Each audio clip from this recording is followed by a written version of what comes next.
Coming up next, On the Spot. Halloween is upon us and Greg Kasavin will stop by to scare you stupid with Resident Evil 4 on the PlayStation 2. Not scary enough? Then how about some life-threatening thrills from Matt Rory and Call of Duty 2? No? Pursuing global domination in Civ 4 Jason Ocampo? Cruising the streets of Grand Theft Auto Liberty City Stories with Jeff Gerstmann? I got nothing. Boo! We'll take your candy, but no costumes here. We're live and on the spot.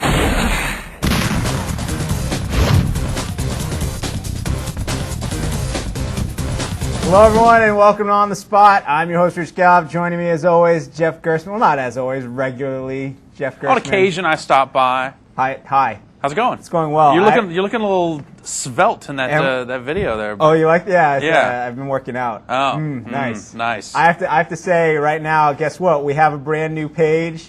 That might look nice. We're also brought to you by Wendy's today. On the Spot. We're all grown up. Not bad, huh? Sure, I guess. We got a sponsor.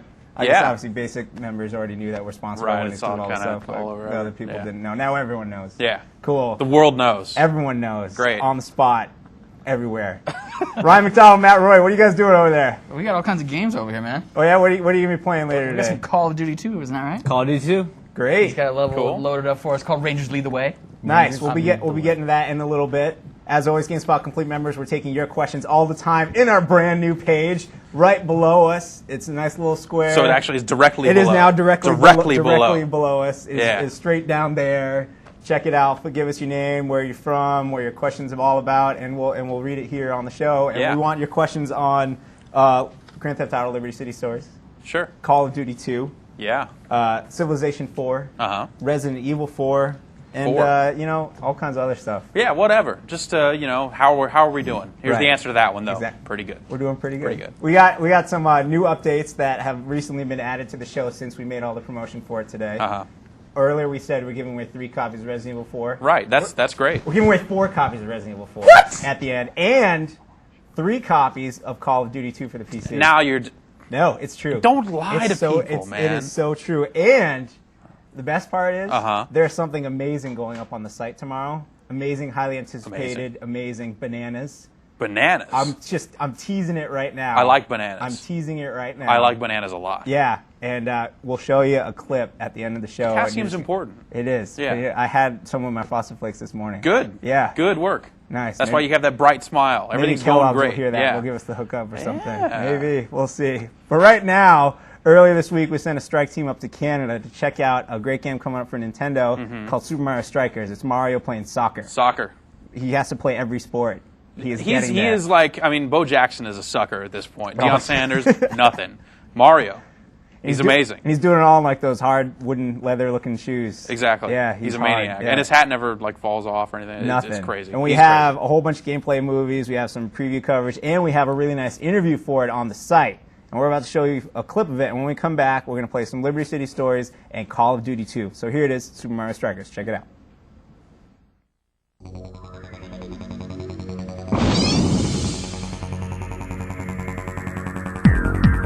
Super Mario Strikers is the game which brings the lovable characters from the Mushroom Kingdom, the Mario universe, to the beautiful game of soccer.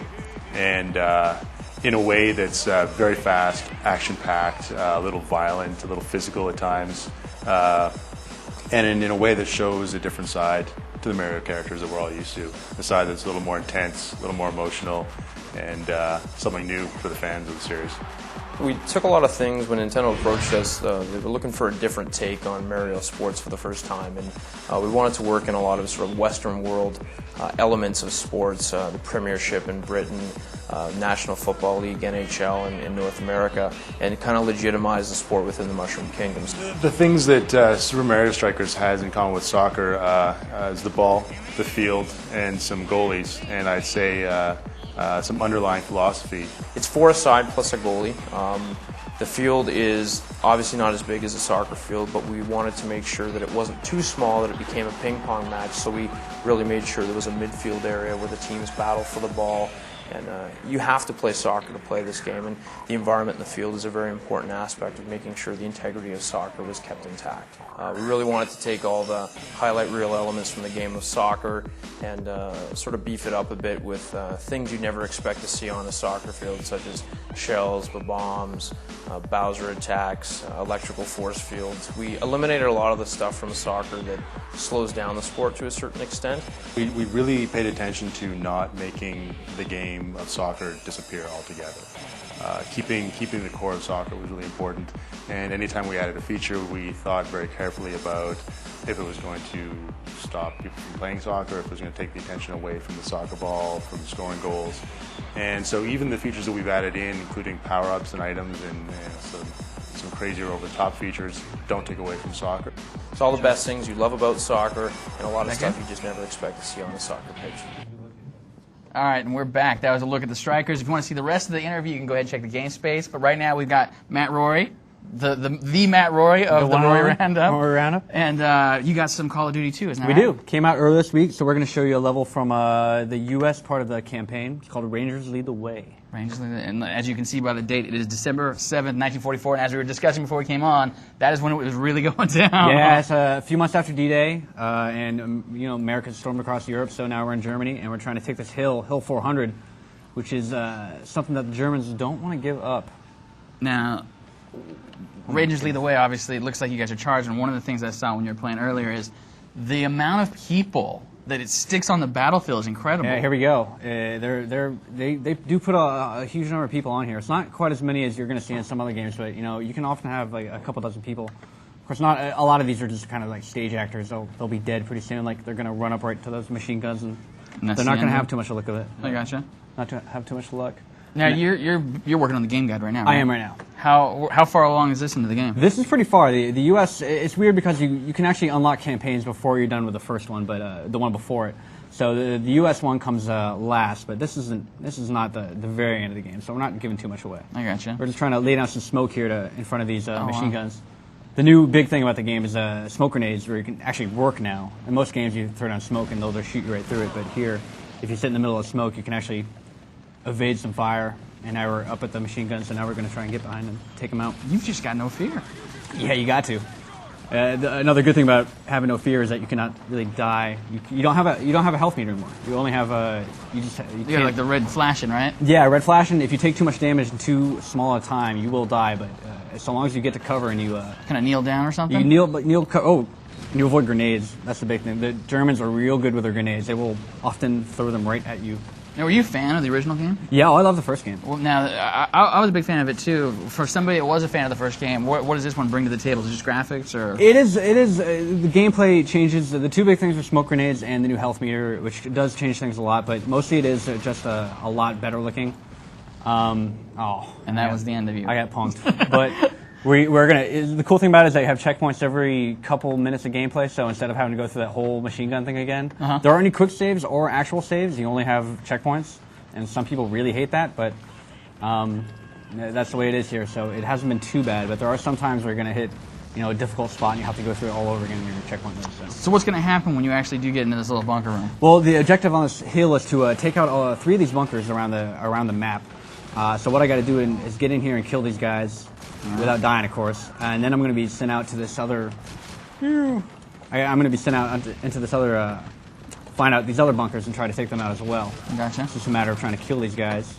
Now, when are you planning to have your full game guide up? We're hoping tomorrow. I'm going to have to be here pretty late tonight to get it done, but we're hoping to get it done and get it up on the site tomorrow. Right on. Now, while you're taking care of these Nazis, can I ask you a couple questions? Sure, go for it. All right, I got some from... This one comes from Charlie out of East Stroudsburg, Pennsylvania.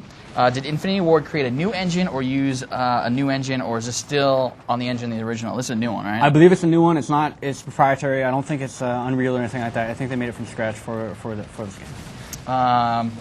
Bobby Oler out of Montgomery Village, he's asking, the folks over at Infinity Ward have been saying that Call of Duty 2 will be much more open-ended than the original. Is this the case? Because I didn't get that from the demo. It's weird. Some levels are better than others where you can actually choose your... you'll have like 5 objectives in one village and you have to be able to choose which one you want to go to first. So it is a bit more open-ended and the levels are obviously a lot bigger. So you have a little bit more freedom, but it's not Deus Ex or any kind of huge choose your own adventure type thing. It's still a fairly linear game, so Gotcha. take that for what it's worth. As you're going through, I got some more questions coming at you. Sure thing. This is a question that you do not know the answer to, so I'm not going to ask that. All right. Kevin Darnell out of Calhoun, Georgia wants to know how many weapons are there? There are quite a few. There's pretty much everything from Call of Duty, I think, which is already about a couple dozen weapons from all the different sides. And there are also some new ones. There's a new German semi-automatic rifle. There's a new submachine gun for the Russians. So there's a bunch of new stuff. It's not. They already modeled most of the World War II weapons in Call of Duty, so there wasn't too much they could add, but they did put a few new things on there. So. I don't know. So you're just working your way through the smoke here? I'm trying to get through the smoke. This is on hard, and once you get to hard or veteran, it's legitimately difficult to get through here. See, now I'm... Oh, look at you. I'm a Rambo. I think I died again, but I think you did. Tell. I got a question here from John out of Illinois. He wants to know how many players does Call of Duty 2 support online for the PC? PC, I think it's 32. I haven't, that's a good question. I believe it's at least 32, but I'd have to double check on that to make sure. Is your guide going to have a little multiplayer tips in there too? It should. I have to get online and try it out. Okay. It should be interesting because Call of Duty 1 is a big multiplayer game.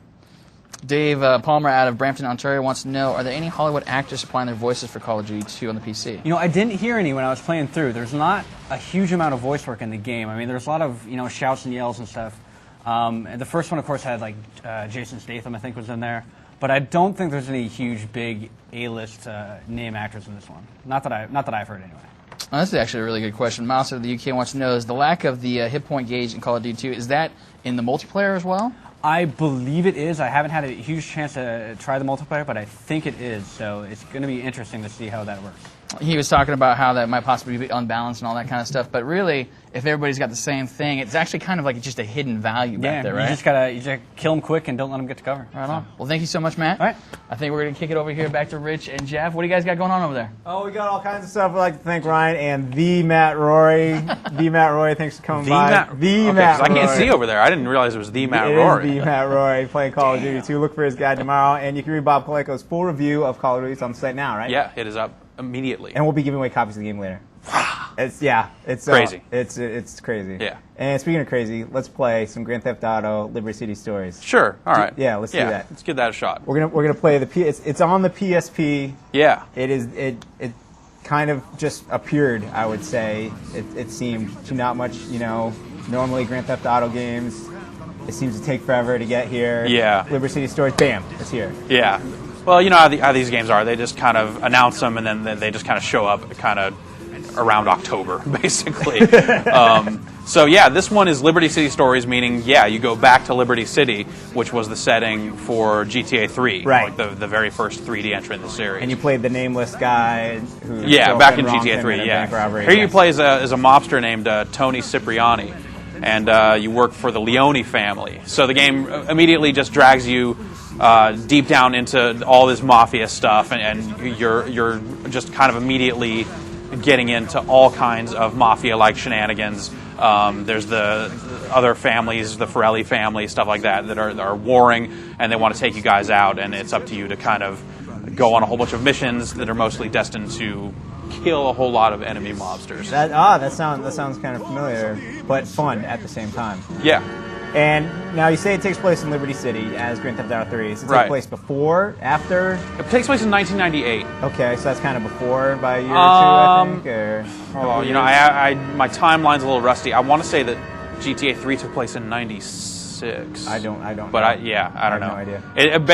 You don't really need to know too much about the history of the series to kind of pick up this game because it is kind of self-contained. There are a few references here and there. They'll mention Vinewood. They'll mention various San Andreas locations in a couple of spots, but really not a whole lot of ties that you wouldn't pick up on if you didn't know what the rest of the games were about. And you're just peeling around right now, just like a good old Grand Theft Auto game that we know, and we're just gonna shoot some people. Yeah, just get into some gangster business here. Take care of that. It looks a lot like every other Grand Theft Auto game, which is great, except now this is obviously on the PSP. Right. Does it lose anything in the translation? Well, I mean, it is based on GTA 3 in a lot of ways, so as a result, You know, some of the stuff like being able to hop fences, which they introduced in San Andreas, that's not there. Okay. But some of the stuff from Vice City, like motorcycles are in place, and costume changes are there as well. So it is kind of a hybrid between, I'd say, GTA 3 and Vice City. Like that's kind of the feeling that it gives off. And your character speaks. Right, and your character does definitely speak. Yeah. Is there a Hollywood voice talent again? We just had that question asked about Call of Duty 2. I'm going to ask it about Liberty City. Not a whole lot. There's a rap station, and the DJ for the rap station is DJ Clue. Nice. So you get Lot some of that Desert Storm radio. Desert you Storm? get you get a lot of DMX and all the guys that Clue was working with back around the late '90s. Sure. So that's pretty accurate. But it's like even the soundtrack isn't a ton of like really recognizable licensed stuff. It's definitely not the same kind of like pop culture touchstone that the previous couple of GTA games have been. This game looks great. Yeah, no, I mean it's kind of amazing from a technical standpoint, like how much this really does look like GTA. It's like you can tell actually, the fronts of the cars don't look quite as good as the backs, but since you spend all your time looking at the backs of the cars, you can tell they kind of fudged it a little bit and put the work into making sure that most of what you see is going to look accurate. And then you get around the side here, and it looks a little dirty, but that's nothing you ever really notice. You got to do what you got to do. Totally. Now, weapons, the same complement as Yeah, usual? same type of weapons. It does work on kind of like a class-based system, so you can't have more than one assault rifle, you can't have more than one pistol. But you've got a revolver, you've got grenades, you've got Molotov cocktails, a rocket launcher. A minigun, an M4, basically what you would expect. And the same kind of lock-on targeting that you found in previous Grand Theft Auto games here as well. Now I'm looking at our questions here, and we're getting a lot of the same ones, so I'm going to pretend it's mine and ask it first. Sure. One of the problems that early PSP games have had, and it seems like they've been fixing over time, is, of course, loading times. Right. Grand Theft Auto games known for having a huge amount of content. How are the loading times? The load times actually are pretty manageable. There's a few spots where it kind of sticks out, like it'll stop to load up a cutscene that all it is a car driving by, and then have to load up whatever the next scene in that cutscene is. Mm-hmm. But in terms of like gameplay and stuff like that, the load times between missions, not a whole lot. When you change islands, it does have 3 islands, just like Liberty City did the first time around. There you go. So that one's blocked off. When you change islands, it does stop and load up, and but that's not too noticeable, and it's not like you're driving from island to island all the time anyway. So for the most part, they get all that stuff down. And also, I know a big concern for people has been battery life. GTA is one of those games that it's constantly streaming off the disc, and that's the sort of thing. Oh, we're smoked. No swimming in this game? No swimming. No swimming. And that sort of streaming stuff is the sort of thing that really puts a drain on the battery. Mm-hmm. But it's not really noticeable either. I've played the PSP down on a couple of charges now over the course of reviewing it. Mm-hmm. It seems to be about average with the battery drains. So people worried that it's going to last for 20 minutes because it has to read all the music and all this other stuff off the disc. Not a big deal. Well, let's stick with these hardware questions then. Okay. We got a question from Douglas Buffone in Greenwich, Connecticut, also known as Greenwich. Is there any way to not use the analog stick in controlling the characters? He's not a fan of it. There are multiple control schemes in the game, and I believe one of them does map the movement to the D-pad, but the movement control is fine. You like the analog stick? Yeah, it seems to work pretty fine. Pretty much the only control thing I've run into is that switching between targets can be kind of a hassle sometimes, because you have to use the D-pad left and right to switch back and forth. Okay. And that can get in the way sometimes in like a hectic firefight, but for the most part, it seems fine. Well, let's keep rolling. Okay. Now that's I like how it'll actually make me use the analog stick on the PSP, because I think in the majority of the games I play, I've been using the analog, the arrows. I have too. But you kind of need that level of control. Actually, here's a rampage icon. Do it. So let's see what happens here. See what they want. They want you to shoot a lot of people. Oh, yeah? 30 Forellis in 2 minutes. I don't know if those are Forellis or not, but... They count. All right. 2 of them were. Work for me. Sure. Now, you said they have... Those guys are gangsters. Those are definitely Forellis. Oh, this is going bad. Now, you say there's costume changes. What kind of costume changes have we seen in the game? Oh, well, over time you unlock a variety of gangsterous outfits. So you get like the Goodfellas and the Wise Guy and stuff like this. I believe this is Wise Guy right here, a little short sleeve business. But then some of them are a little crazier. You get like the Bruce Lee Game of Death, like yellow jumpsuit. You get like a pair of overalls with a hockey mask on. Nice. And you get that after doing this crazy chainsaw mission that you can go back and play what they call slash TV, which actually is kind of like a little top-down thing where a bunch of guys with chainsaws run at you and you just kind of have to mow them down. That's cool. Yeah, so there's a bunch of little things like that. No. Okay. The controls are still pretty much the same. But that's pretty cool. And then there are also other little side missions. That's kind of been something that the series has been doing for some time now. You can be a car salesman or a motorcycle salesman.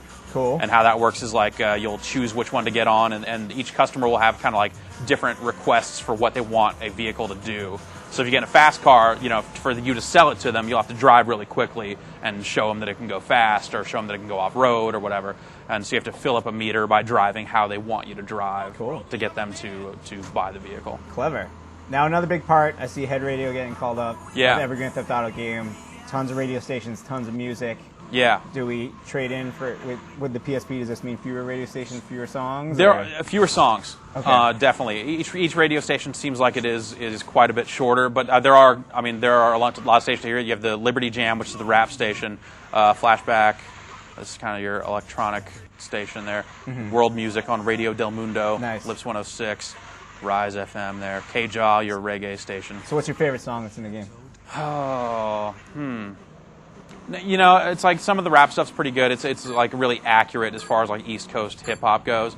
But the music's not really doing it for me. There's no Nothing that like stands out. It's like, oh, thank God they got this in there, because most of it's not even stuff you would recognize. Bummer. Yeah. All right, we'll get one more question in here, and then we'll move on to some 50 Cent actually. And John from Milwaukee wants to know: are there custom soundtracks in the game? That's a good question. So, okay, let's just go look. Okay, we're going to Audio. this audio here. Custom tracks. Unavailable. Okay. And so far, you go on, look on message boards. There are a bunch of people trying to figure out what you got to do to make that work. It's not as simple as just putting MP3s on the PSP memory stick. Bummer. So people are figuring maybe you have to get all 100 hidden packages, or maybe it's some kind of weird unlockable thing, or maybe they just messed up and left the menu option in and it doesn't actually work. So that's still something that we haven't figured out, and I don't think anyone has figured out just yet. So it's only a matter of time. Yeah. GameSpot Bloodhounds are on the case. Yeah, that's right. We will let you know as soon as we know. We'll figure it out. Well, thank you, Jeff. Yeah. I want everyone to keep sending in their questions about Grand Theft Auto Liberty City Stories. So we're going to bring Jeff back at the end of the show, maybe play it a little more. Maybe we'll talk about the multiplayer aspect a little bit. Yeah. And there's a review for this game coming soon. Very soon, in yes. the works. Yes. Obviously, great. Now we're going to move on to the rest of the show soon. We're going to have Greg here. He's going to play Resident Evil 4. We're going to have Jason Ocampo with Ryan playing Civilization 4. But right now, we have an interview that went up on the site earlier today. Another excerpt. You're going to want to watch the whole thing. But here's a part of it. It's for 50 Cent Bulletproof. Check it out.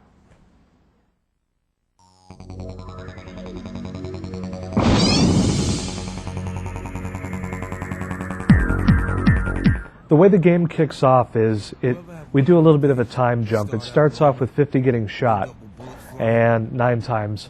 We back up time an hour where the player gets to kind of replay the events that led up to the shooting, and that also kind of serves as a tutorial where you can get comfortable with all the game's different mechanics. And then once you play through that opening chapter, 50 then gets shot 9 times. Next thing you know, you wake up in a back alley doctor. And what 50 initially wants is he's looking to kind of rebuild what he's lost and find out who shot him and why, but ends up getting involved in a much deeper crime conspiracy that pits him up against the most dangerous crime families and factions in New York. And it spans internationally as well. Working with 50 is just incredible. I mean, the guy brings so much to the table. Not only did he bring Terry Winter in to write the story, but he helped us bring in additional characters for the game. Like he brought in his G-Unit guys, Tony Ayo, Young Buck, Lloyd Banks, and all of those guys play key roles in the game. Lloyd Banks is the lockpicker of the group, so he'll deal with any locked doors.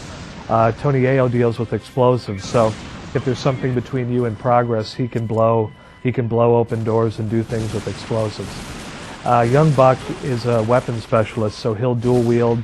He'll do things to help you kind of thin out the enemy herd. And then you've got Dr. Dre as Grizz and Eminem as McVicker, Detective McVicker. when you interact with Grizz, he's the arms dealer in the game, so at any time you can buy weapons or armor upgrades from him.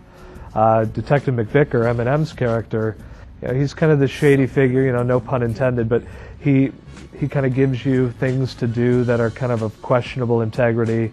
You'll work with him at different points in the game, and all these characters also have, not only are they present in cinematics, but they have real-time roles within the action as well.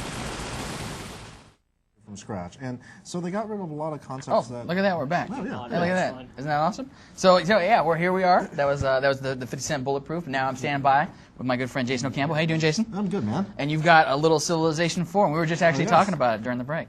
Yeah, Civ 4, it is the long-awaited sequel to perhaps the greatest PC strategy game series of all time.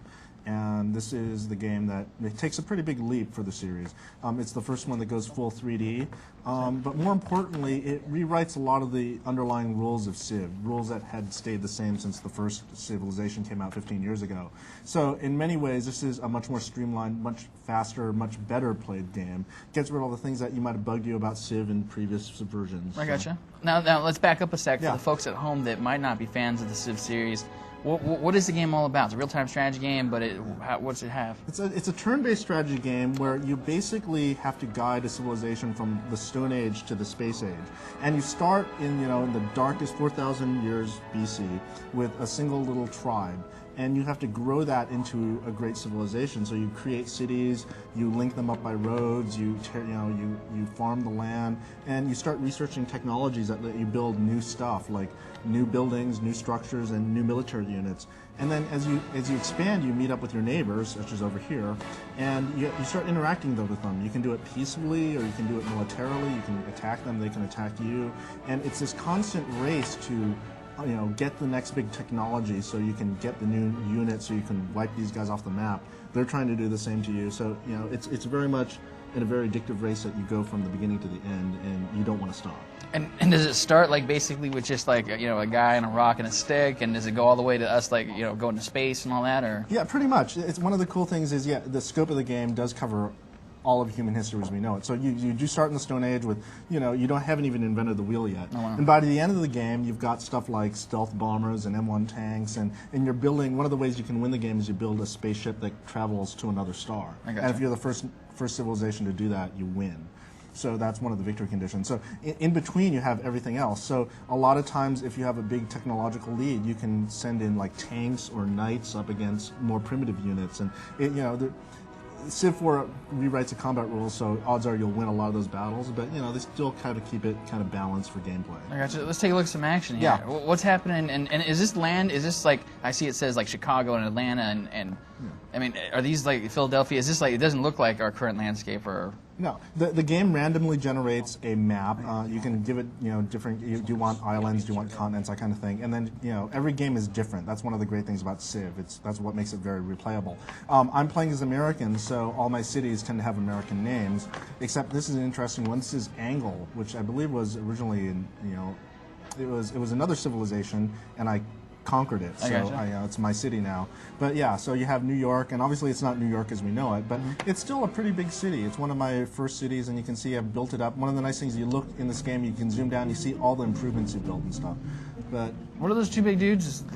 Yeah, the military units. This is one of the things. There's people wonder about the scale, and you have to keep in mind this is a strategy game. It's abstract. So let me move these guys out of the city. These are like garrison. One of the things you want to do in Civ is you always want to make sure your cities are well defended, because otherwise somebody will just walk around and capture it. And here's kind of an example. I had these I've had these primitive units around since the beginning. I haven't upgraded them yet. In comparison, I've researched gunpowder, and here I am with some musketmen. And if these guys actually fought, which they wouldn't, but if they fought, they would. You could pretty much tell who would win in this battle. And what do the battles look like? Is it is it kind of any kind of strategy game that we've seen that is turn-based, where it's one side on one side on the other, they both got values and they shoot and then the values drop? Is that pretty much how it goes? Pretty much. Let me go ahead and show you. Let me declare war on these guys. And we got to go through here. Yeah, I'm going there. Here we go.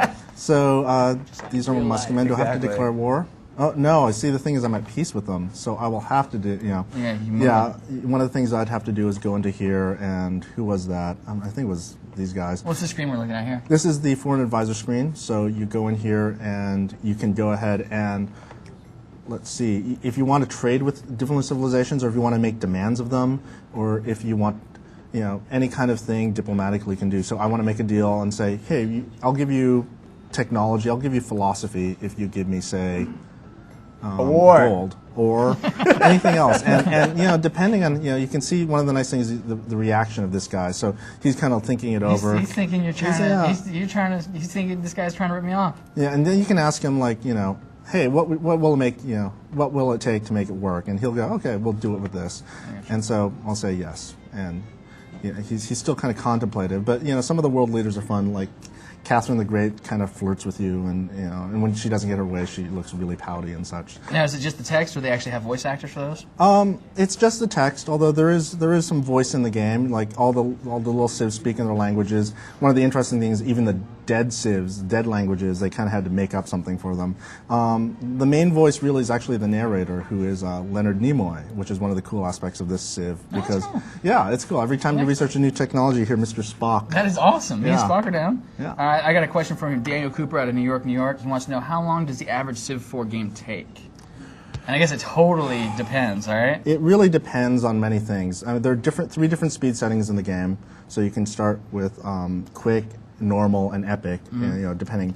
And then it depends on how you set up the game. If you have a really huge world, that will take longer. A small world will be shorter and such. Our experience is this is a pretty fast-paced game because they got rid of a lot of the micromanagement. So you can usually get through, maybe with a quick game, 1 or 2 hours. With a normal game, 2 to 4 hours, I'd say. I gotcha.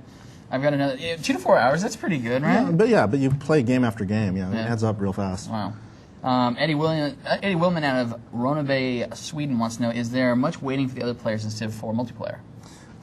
Actually, not really. One of the nice things they did was they designed multiplayer from the beginning, and one of the things I kept in mind is, it sucks if you have to wait there. So one of the things you can do is put in a timer, and you can adjust it so it's 60 or 90 seconds. And, while somebody else is making their turn and maybe you're done waiting for them, you can go around and still tweak around with your civilization or do something else. But generally, the pace of the game, even in multiplayer, moves pretty fast. Oh, now, you're still trying to get a war going here while I'm asking these questions. I was. Unfortunately, it's a bit more involved. I've been such a peaceful neighbor, it's not going to happen anytime soon. I know. I've got a question out of Bellevue, Washington from Tihiv Kohli, I'm sorry. I'm a huge fan of strategy games, but I've only played real-time strategy games. Will Civ 4 be a good introduction to turn-based type? Oh yeah, it's the nice thing about Civ is it is turn-based, so you can learn at your own pace. You're not having to constantly rush. You keep up with anything. You take the turns one at a time, and it's a bit complex, but they have tutorials and such. You can get into it. There's huge fan bases for this game. You can read up a lot of walkthroughs and such, and in many ways, it's intuitive. I mean, it's about history, and you kind of understand a lot of these concepts to begin. Like Stone Age is like less powerful than, say, the gunpowder and such like that. So it makes sense. It's not kind of some weird fantasy game where you don't understand what's going on. How many people can play together against each other? How's that work? I guess it's together or with or against, right? Because you can ally and all that kind of stuff. Yeah, right? Multiplay. Let's see. It's quite a bit. I think you can get they were talking about potentially even, I think, 19. I think they scaled it down. But you can get a large number of people going. One of the things that we have to wait for, though, is a persistent turn-based server, which they call Pit Boss. It'll be released in December for free. But that will really allow really big games to keep going. Because what happens is if you drop out, the Pit Boss kind of saves the progress. So the game can keep going. I gotcha. Sam out of California wants to know, can you fast forward through time if there's nothing to do? Fast forward, I mean, yes, in a way you always hit the next turn and you wait for something to happen. So generally, in the beginning of the game while you're kind of waiting for things to happen, you're just hitting enter and you got units going around the map and such. But in Civ, there's usually something to do, which is one of the nice things about the game. Right on. Well, thank you so much for bringing it by and showing us. Appreciate it. And Rich, you got another 4 over there. You got your Resident Evil 4? I sure do. I have Greg Kasavin here. How's it going, Greg? Good. Thanks for coming. Thanks. Now, Jason, I don't want you to go anywhere. I want you to get a war started. We're going to come back to you by the end of the show. I want to see a fight. Right, I want to see. I'm not bloodthirsty. I'm saying that was a whole lot of peaceful activity. I want to see some action. Diplomacy and exactly. trade and Greg, you can help me out. Yeah, you have Resident Evil 4 here. Yeah, here's your bloodthirst right here. Now, it's a PlayStation 2 version. Right. Came out on the GameCube. It's actually way earlier this year, right? Right. It came out. Yeah. What was it? January 11th or something. It feels like that's so long ago, but it's still technically a 2005 game. Yeah, and it's still Resident Evil 4 is still easily one of the best games of the year. So it started the year off right. So and this new PS2 version served as a reminder of just how awesome that game was. It's like I was skeptical as to how well the PS2 version was going to turn out, but it turned out just incredibly well. It's a really fantastic port, and you wouldn't know that the game originated on a different platform. Now, one of the major additions to the PlayStation 2 version is right here. What is this? Yeah, it's called Separate Ways. It's this new side story starring one of the game's kind of peripheral characters, Ada Wong. And it takes place kind of at the same time as the main storyline starring Leon. So you find out, you gain kind of more insight into the storyline and figure out that certain things weren't just coincidences. Kind of Ada is there behind the scenes, like manipulating things, and that's how things come to pass for Leon, and how he survives certain situations and everything. Cool. Now, is your theory that this is something they've just created in the last 10 months? You think they've had this plan all along? It seems like a rather ambitious project. How long is this part of the game? It is a number of hours long. It's not something that you'll probably finish in just one sitting unless you hunker down all day. Yeah, dare I say there are probably entire games that are shorter than this side story. Yeah, I mean, among the many things that are amazing about Resident Evil 4, this is a long game. It's like the main quest is like 20, 25 hours. It's pretty tough. And then you've got like another, I don't know, easily 5-6 hours or something out of this here. You can't find a single-player only action game that has kind of more lasting value than this one. Nice. And on top of that, it's just awesome. Has these really amazing cutscenes. This is a totally new cutscene. That's the introduction to Separate Ways. She kind of shows these crazy villagers the what for right here. But this is Ada Wong doing her stuff. Now she's been in previous Resident Evil games. Yeah, I'm not a Resident Evil historian. I'm not either. That's why I asked that hesitantly. Yeah. I'm one of the. You know what? I liked Resident Evil just fine, but it's 4 that I think is just an amazing game. This is this is what sequels ought to do, and it's just like totally reinvent the series and get people who may have been kind of more loosely interested in the past to go, oh damn, I'm gonna when Resident Evil 5 comes out, I'm a pick that up. Nice. So let's get this party started. Let's get the party started, as you say. Let's see some action. Yeah, ring the church bell. I'll ring more than just the church bell here. Obviously, the questions that are going to be coming out when anyone hears there's a game being ported is how does it stack up? It stacks up extremely well. The thing is, if I had to choose, and I'm going to preempt some of the questions here, if I had to choose one, I'd still the GameCube version still looks like marginally better. Okay. And the thing is, this is one of those games where, yes, the graphics, the presentation contribute a lot to how good the overall experience is. So even though the GameCube version looks like slightly better than this, it's still enough to where, you should probably go for that version if you had to choose just one. Okay. But this new content is really good. Yeah. The one thing is, if you have played the GameCube one already, this chapter here isn't available from the get-go, so you do have to finish the game again. So that it's a lot of stuff. But hey, there are worse games that you have to play through more than once than Resident Evil 4. In fact, just experiencing a lot of this stuff. Oh, sorry about that. Let's here. I don't think that gun was doing enough damage. Okay. Let's just try something different. Yeah, this game is comedy gold, really.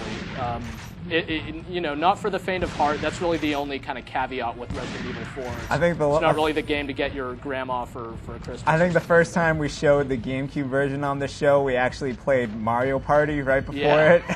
Good contrast. That didn't work out, so we built up to this one at least a little better, so hopefully this isn't taking anyone by surprise. But is the game controlled just as well between? Yeah, it controls exactly as well. Really, it's the thing about Resident Evil 4 is like it's not necessarily like this super kind of innovative game. It controls pretty much like a shooter, but it just plays really well and has this fantastic presentation and just a lot of really amazing battles, and the whole thing is just so cinematic and so intense. These guys are like just so creepy. You really feel like you're fighting for your life against these weird, crazy people who aren't zombies, but are something that's definitely wrong with them if they're going to approach this nice young lady with a shotgun. So yeah, it's just like this game has really got it where it counts. It's just a lot of fun to play, and it has a lot of really amazing moments in it. Just a lot there. You could like blow the Oh, hello. That was a lot of context-sensitive stuff in this game. Yeah, one of the really, again, it wasn't the first game to do this, but it has these like interactive cutscenes where you have to like trigger an action or basically die. So it's a lot like the old arcade classic Dragon's Lair, and even Shenmue had. There was a chicken on a rooftop, by the way. Even Shenmue had stuff like that, but Resident Evil 4 just like throws them in just rarely enough to where they really take you by surprise and they're super cool. Like, yeah, a lot of those interactive cutscene moments are just really awesome in this game. Nice. Feel like taking some questions from the audience? Sure, certainly. Dylan in South Carolina wants to know, what is the new gun and how does it work? There is more than one new gun. In fact, right. There's like a bow gun, and there's that was a bad place to jump to. There's a bow gun. There's also like a lightning gun that charges I think that's what up. he's talking about. Yeah, it kind of, you see it in the intro. I'm busy blowing people's That's fine. Keep going. It kind of charges up and shoots a big old fat bolt of lightning. I kind of prefer the ones that shoot bullets myself. They're definitely more my style. And the fact that this game has so many like really like powerful seeming guns in it is definitely one of the cool things about it. You just definitely get that horror movie feel where like, on the one hand you're fighting these guys that are really strong, but on the other hand you're loaded with stuff that can take them out. All right, we're running out of time, so I'm going to take one last question here. It's a good one. Dave from Illinois wants to know, what is your favorite part of Resident Evil 4? That I can answer that quickly. My favorite part of Resident Evil 4 is the knife fight between Leon and one of his rivals. That's one of the interactive cutscenes that I referred to, and basically it's this whole stage that's like this big drawn-out boss battle, and they're talking, they're having their kind of Hollywood showdown, and all the while he's trying to just gut you, right. And unless you're fast with the reflexes, he will. And it's really insane when he does. You feel like you're up against a guy who can do terrible things to you. Can we get some footage of that up on the site? Is there some? Or? It's this game is so amazing to experience that we kind of don't want to spoil it, even if you have played the. I was trying to trap you. You gotta, play this game if you qualify to play the M-rated games and all that. Great. It's awesome. Whichever platform you pick it for. Cool. So I guess people are going to have to read both reviews to decide for themselves. Yeah. What score did the PS2 version get? It got a 9.3. The PS2 one summarizes, the differences between the systems and kind of the consideration. Oh, don't stab me. Wouldn't it be a shame if I died now? It would be. You've been doing so cut. well. All right. Well, Greg, thanks for coming by. We appreciate it. We'll have to have you back. It's been like forever since we had you on the show, hasn't it? They can't see the game anymore. It's okay. You can die. They won't know. I didn't die. She lived. Everything was fine. Well, thanks a lot, Greg. Everyone should check out his full review, which is on the site now. We're about to bring Jeff back for a little bit more Liberty City and maybe see if Jason started a war yet. But before then, we have a brand new trailer in for Fatal Inertia. It's a Koei game for the PlayStation 3. It's a racing game. Looks cool. Check it out.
And we are back. There's Jason and Ryan. How's everyone doing? I want to know if you guys have started a war yet.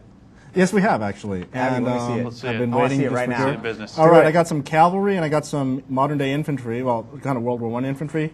And this is going to be a bit tough because these archers are kind of dug in. But I'm going to send my cavalry in and see what they do. And yeah, so much for the triumph of the horse. Oh, wait a minute. There we go. Hey. Come back. There we are. And so I'm going to tell those guys to heal up for a sec. And now I will throw my infantry into the fight. So just so I know, just so I could be at peace, those guys like represent hundreds of troops. It's not just like you got 3 guys, right? Yeah. I mean, this is all abstraction. Like, even though there's one tank, you imagine, there's many tanks and such like that. So. All right, cool. Well, thank you, Jason. I promised Dave some action from Civ 4. There it was, Dave. That was for you. But we've had a great show so far, haven't we? Yeah. Yeah, welcome back, Jeff, by the way. Hey, it's good to be back. It is good to be back. Yeah. We still have a whole bunch of great stuff to show off, though. Really? Yeah, we do. Okay. Right Well, now, but let's before we see go it. any further, we had some questions. People want to know. Let's give credit to where it's due. So, who wants to know? Too many people are asking. There you go. Mind Chamber, the Mind Chamber in Brooklyn wants to know. Mind Chamber. Will the game have any multiplayer modes? Grand Theft Auto, Liberty City Stories? Yes. Whatever. Yes, it does. Let's take a look at it. I actually have the menu up right here. Okay. So basically, it's a 1 to 6 player game that's local. It doesn't get online or anything like that. And it's basically, you have deathmatch and a series of basic kind of multiplayer variants that you'd expect from a shooter. Liberty City Survivor is basically deathmatch. There are power-ups like invisibility or frenzy mode, some stuff like that. Street Rage, that's your driving. You get your race on, but of course you can blow up the other cars to win the race if you want. Cool. Protection Racket. You got to protect your cars. People trying to come in and steal your cars. You don't want them to steal your cars because that's bad. Right. And some of these are team games. This one is a team game for 3-on-3 or something like that. Get Stretch is kind of like Capture the Flag, except with limousines instead of flags. Sure. Yeah, cool. Why That's not? cool. The limousines are better than flags. Yeah, Tanks for the Memories Yeah. is like your basic kind of King of the Hill mode, where you have to get an item and hang on to it for a certain amount of time to win. Only in this case, the item is a tank that you then drive around and blast the other players. And they all spawn with rocket launchers, and they're trying to come take the tank from you. And whoever holds onto the tank for 3 minutes or 10 minutes or however long. Well, how's you set that it. work with the rocket launcher? Wouldn't that blow up the tank? Yeah, well, yes, it blows up the tank, but the person who blows up the tank then respawns in a tank. Oh, okay, thank So you. then it goes from All right, there. that Yeah, makes more sense. totally That logical. seemed like a bad way to Yeah. try getting a tank or Right. blow it up. And then the hit list marks one player, and the other players have to go get that guy. And the wedding list, you got to go get some specific cars and do the whole car stealing thing. Cool. So yeah, multiplayer modes, and it's got them. It's gone great, and as I said, we'll have a full review on the game Real soon. including those multiplayer modes real soon. Yeah. Great, thanks, Jeff. Uh-huh. Now let's get to the business, shall we? The business. The business. We have prize winners to mention. We have a phone call to take. We have the mystery game that I mentioned earlier to talk about. Which should we go with first? Let's go with the phone call. Okay, yeah. All right. We have a phone call from Ali in Canada. Ali, are you there? Guys, what's going on? Nothing. My question is about Half-Life 2 for the Xbox. Okay. I've seen a couple of screenshots for it, and it doesn't look all that good graphics-wise, but I was wondering if you played Half-Life 2 on the Xbox 360, would it look any better? Would it perform any better? That's a really good question, and we actually don't know the answer to that just yet. There have been some rumblings now about Xbox games on the Xbox 360 looking better. Really? Bungie just posted an update saying, kind of alluding to, like, oh, Halo and Halo 2, better than you've ever seen them before, looking better. So does that mean that they're going to run in 720 and have better frame rates? I mean, who knows, right? It was a PlayStation 2, right? PlayStation, that was, right? There was Right, yeah. Did So that do it too? if you played old PlayStation games on the PS2, you could make them load a little faster and smooth out the textures, but that wasn't really that dramatic. I think if they could actually fix the frame rate in Halo and make it run in HD, yeah, like if they were to actually go to those lengths, that would be crazy. So who knows? I mean, it's possible that existing Xbox games could be programmed with that stuff built in, or that they could release that via patch on the Xbox 360. So much stuff with the backwards compatibility of the 360 is just such a total mystery at this point. That anything goes. Who knows? That's a great question. Thanks, Ali. And if you want to send in your question, GameSpot Complete members, give us a call. Tell us your GameSpot Complete name. The phone number is 1-877-506-8324. I almost have that memorized. I'm getting there. Cool. I've been really surprised. There's actually, I thought the answer to that question was like automatic no. Nope, it looked exactly the same. We don't know. There have been rumblings going in that direction, but whether it pertains to Half-Life 2, who knows? I'm going to guess no. You're going to guess no? Yeah, okay. but we'll see. We'll see. Great. Now, Ryan, I'm calling on your expertise for this next announcement we have. Yes, sir. What is going on this Saturday at GameSpot? There's going to be a tournament, dude. What kind of tournament? An Unreal tournament. Oh, you're saying Whoa, it is Unreal this tournament? Actually, yeah, UT. UT is going to be. Oh, okay. I thought it was going to be like a knife fight out back or something. Like, I can take all you guys. No, UT is going to be a GameSpot tournament, and it's going to be cool. Basically, the qualifying rounds have been taking place now throughout the week. We're looking at footage of it right now, right? There's some footage from the qualifying rounds. There's some people doing some business. And when we get down to it Saturday, it's going to start basically at 10 o'clock in the morning, and it's going to run till 2. And basically at the 2 o'clock mark, I think the final match starts at 1:30. So that's the showdown between the last two guys. I think they started something with something crazy like 64 people. And so Saturday by 1:30, they'll be down to 2 people. And then that will go for the ultimate in one-on-one, and there will be somebody that actually wins. What kind of coverage are we looking at? We're going to look at, what we're going to be doing to show people how this is going to be and how it's going to go? Yes. Well, me and you are going to be kicking it here on Saturday. Working on the weekend, baby. I'm going to be here on Saturday? Here on Saturday. I don't know about that. Way to go. Okay, I'll be here. It'll be fun. Live streaming video of the matches. Me and Rich doing our best to commentate. I think Callie Girl's going to be up in here. She's going to be talking about some of the matches and what's going down. Oh. So, there you go. That lady just got blown in half, dude. So, that's going to be the action. Cool, sounds fun. Saturday. So, and if people want to find it, just come to GameSpot on Saturday and you'll see links for it? That is correct, sir. Great, cool, that should be fun. Cool. And now, here it is. It's here, Jeff. What's here? It is the big part of the show that I kind of teased at, that I should have been teasing more, but... We get free hamburgers? No, you don't get free hamburgers. Oh, weak. I'm sorry. I thought All right, tomorrow on the site, there's a whole bunch of stuff going up about a very highly anticipated current generation game. We're going to have a tour of the studio that makes it the first of a series of exclusive previews. Cool. All kinds of gameplay footage and interviews. It's going to be rolling out until this game's released. Awesome. The Bible game, right? Yeah, no, it's not the Bible game. I'm not going to tell you the name of the game. I actually just want to roll this clip right now and let people figure it out for themselves.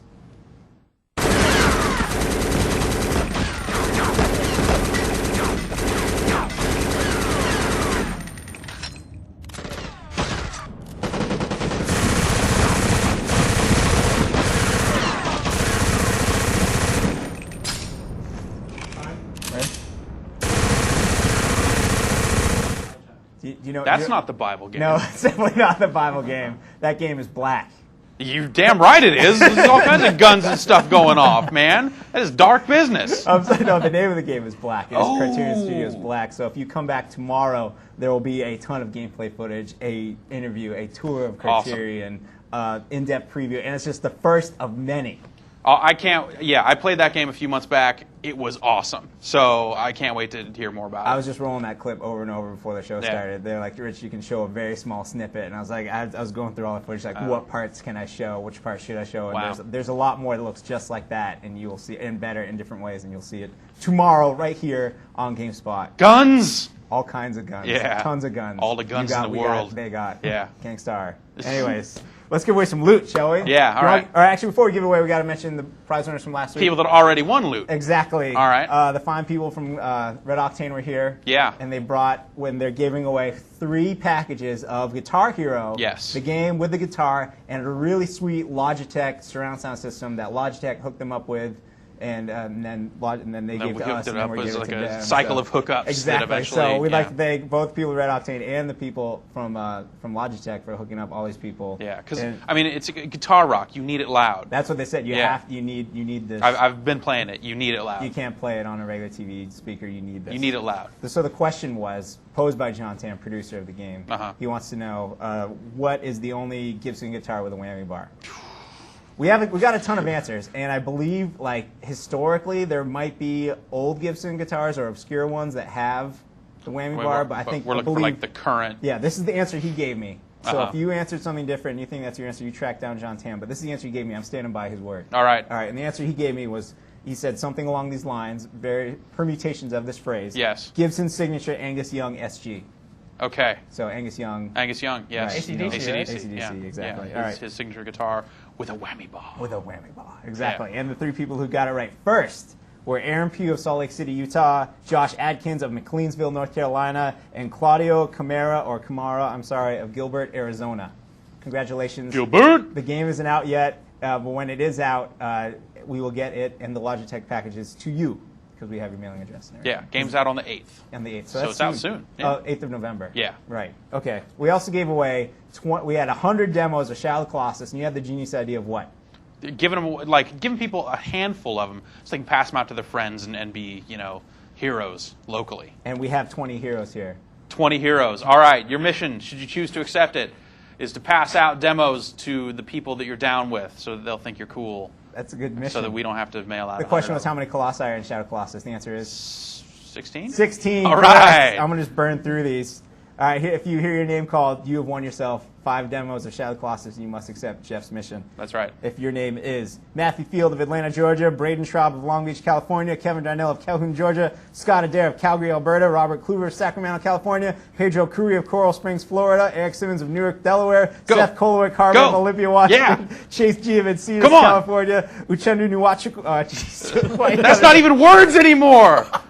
Read that name. Start there and keep going. Uchendu and Nwachukwu, Staten Island, New York. Great name. Matt Clark, Spring Valley, California, and Pierre Olivier Jordana from so much Quebec. slower than me. You left the hard names at the end. Chris Shue of Sugar Land, Texas. Jason Greer of Strasburg, Pennsylvania. Mike Clark of Canada, Ontario. Daniel Smallwood of East Lansing, Michigan. Stan Pollock of Chicago, Illinois. Christian Tayag of Lombard, Illinois. And Jordan Smith of Bellefontaine, Ohio. Congratulations to all of you. These will be in the mail shortly. New rule. What? Any list over 5 requires graphics. Whatever, dude. That was fun.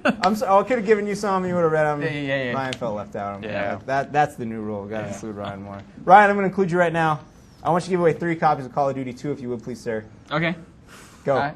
So yeah, Call of Duty 2. You saw it here. Matt Rory. He was the guy. You saw Matt Rory. Yeah, definitely. The Matt Rory. The Matt Rory. There was a level that I kept on touting the name of. If you remember that from our webcast of what the name of that level that we showed, the first level, go ahead. The first 3 people that send us that name, along with their full name and mailing address, gets themselves a copy of Call of Duty 2. Cool. GameSpot Complete members, do it right now. And we're giving away 4 copies of Resident Evil 4, the PlayStation 2 version, to 4 more GameSpot Complete members using the form directly below us on this new, sparkling, amazing page. No, Jeff, it is below. No, it is below us. It looks great. No, down. Anyways. Okay. All right. Cool. So Greg was on here. We're playing Resident Evil 4, and I asked him. Ada Wong has been in previous Resident Evil games. He said, "Well, yes, but I'm not a Resident Evil historian." I said, "Neither am I." I am. So Ryan knows. Don't say anything. Okay. Please. All right. And the question is, how many and which Resident Evil games has Ada Wong been in? Just tell us which games she's been in. I'll give you a hint. Resident Evil 4 is one of them. There's more than that. There was the other one was The other one. We're not sure. Using the form at the bottom page, you have some complete members with your full name, full mailing address.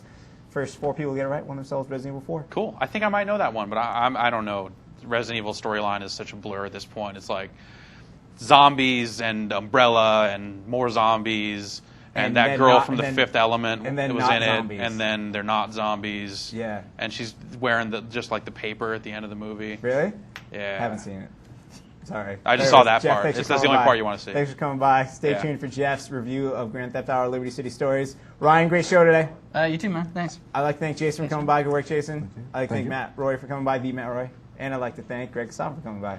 Yeah. Good. I'd like to thank all those guys, too. All right, good. And then some. But twice. Why you got grandstand? Hey, man. Whatever. All right, I'm going to thank our great crew for doing another fantastic job. And, of course, you for watching. And we'll catch you next week right here on The Spot. Nice new page.